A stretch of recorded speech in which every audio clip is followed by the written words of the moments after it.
in a severe way, and incapacitates them to the point where they're not able to just sort of get back up and move forward. They need a lot of supports.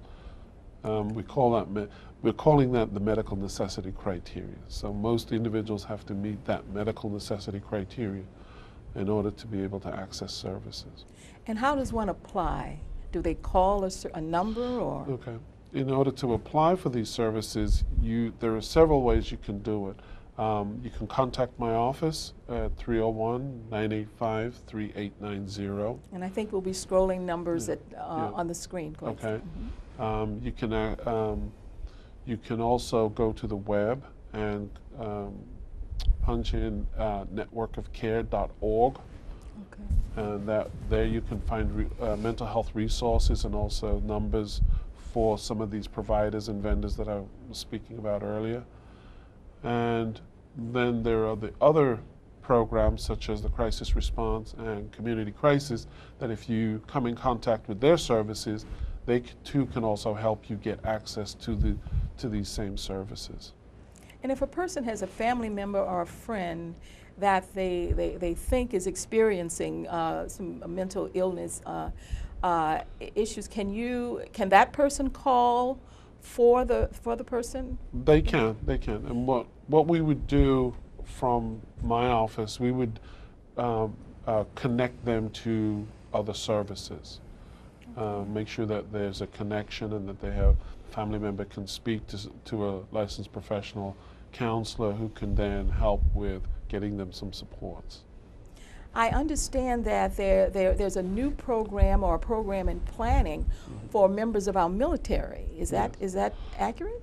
Well, as part of the Lieutenant Governor of Maryland's initiative, one of the things that he wanted to do was to bring behavioral health to veterans who are currently active in Afghanistan and Iraq and to their family members, and also to reach out to the veterans in general who may need behavioral health services.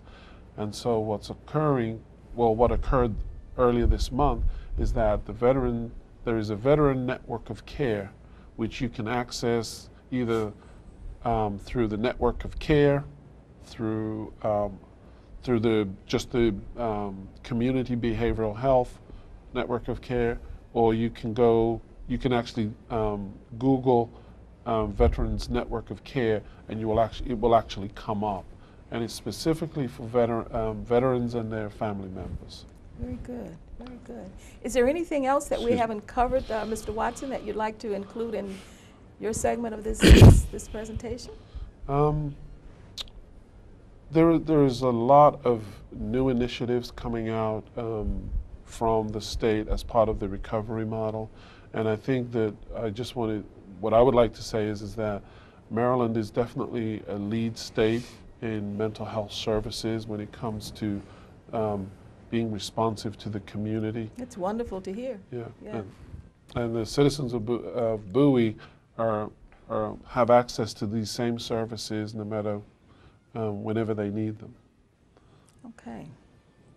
Thank you so much. You're welcome. Mr. Bond, we'd like you to talk about the crisis teams. Mm-hmm. What is the crisis response system? Well, it's a system that's been in place since '99, a little bit of history.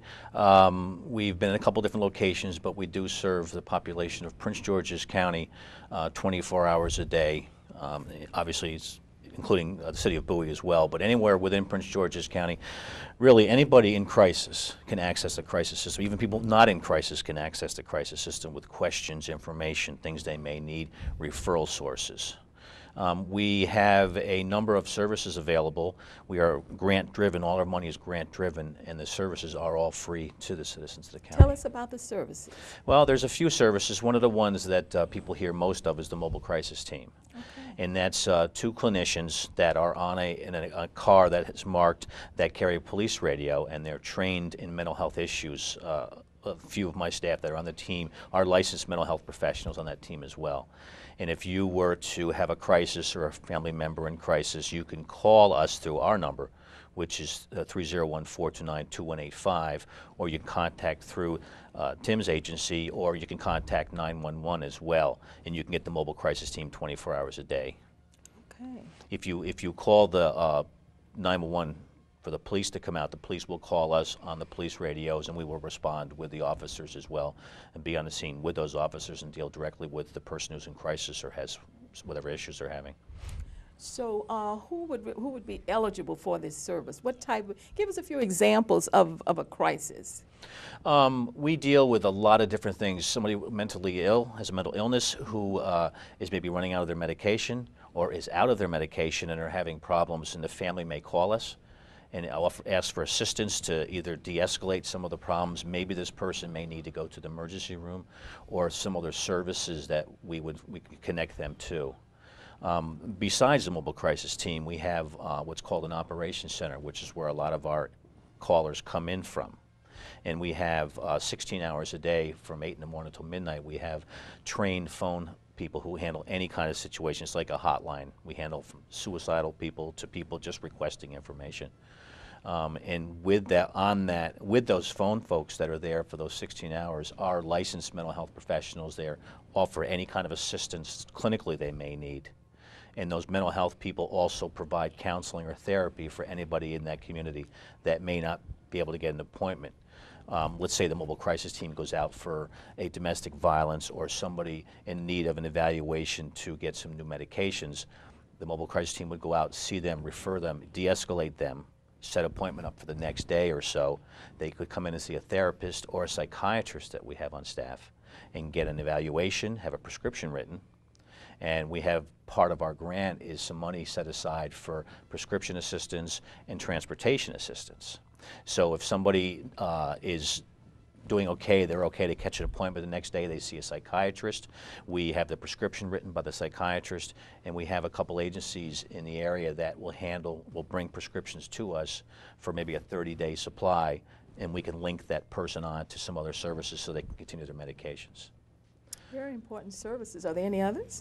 Yeah, we have a couple other. We have called one team, it's called an IFIT team. It's in-home family intervention team, and it specifically looks at children as the identified client. Mm-hmm. So in this kind of situation where the officers may go out for a conflict between parents, say a teen or a parent and a child, and they don't need to be hospitalized, they need somebody just to help them out, mm-hmm. we would refer them to this team, and the team would go out into their home up to maybe 10 visits or so, and just kind of work with them through their issues, using, as you know, we may separate them and look at what the parents think and what the child thinks and figure out what can we best do for this family as a whole.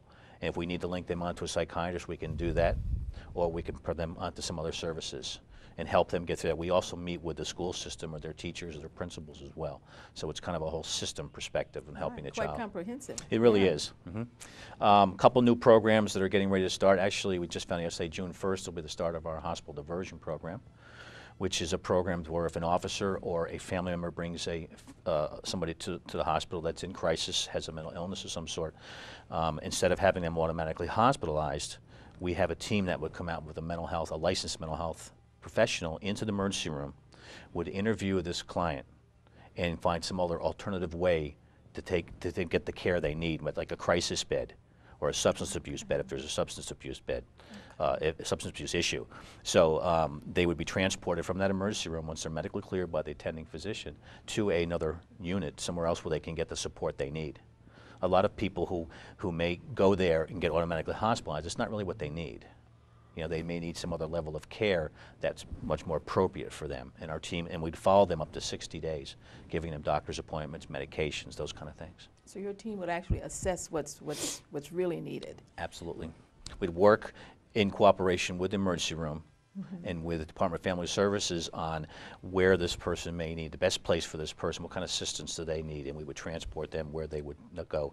Many services are available within Prince George's County, and some of the other crisis beds are within the state as well. Just depends on where they would fit as far as the criteria. And as far as eligibility for these services, I know that they have to be in crisis, but are there any economic eligibility criteria that they have to have? Well, we really focus on the uninsured. Okay. So It's anybody, really. Anybody who is insured, if they're in crisis and need assistance, we can help them locate mental health services for them through their insurance company.